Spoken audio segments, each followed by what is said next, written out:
पुन्हा एकदा स्वागत। ब्रेकनंतरची बातमी आहे पंढरपूरमधून। पंढरपूरच्या विठ्ठल मंदिराच्या नूतनीकरणाचं काम आता समाधानकारकरित्या चाललंय।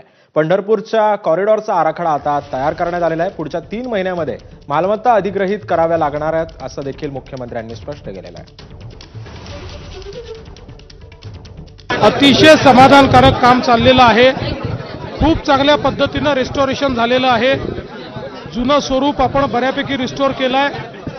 त्यातलं जास्तीत जास्त काम हे आषाढीच्या आधी आपण पूर्ण करू शकू असं वाटतंय। काही काम मात्र आषाढी नंतर देखील होईल। याच्या व्यतिरिक्त कॉरिडॉरचं काम जे आपल्याला करायचं आहे त्याचा एक ब्रॉड आराखडा आपण तयार केलेला आहे। त्यामध्ये आपला प्रयत्न असा आहे की काही प्रॉपर्टीज आपल्याला ॲक्वायर कराव्या लागतील। आत्तापर्यंत कुठल्याही प्रोजेक्टमध्ये मिळालं नाही असं कम्पेन्सेशन या ठिकाणी आम्ही देणार आहोत आणि लोकांना विश्वासात घेऊन हे करणार आहोत की आता लोकप्रतिनिधी आणि जे काही त्या भागातले लोक आहेत यांच्याशी या आराखड्यावर चर्चा करा। त्यांना समजावून सांगा आराखडा काय आहे, त्यांना समजावून सांगा आपण काय देणार आहोत आणि त्यानंतर लगेच आपण ॲक्विजिशनचं काम जे आहे ते सुरू करू।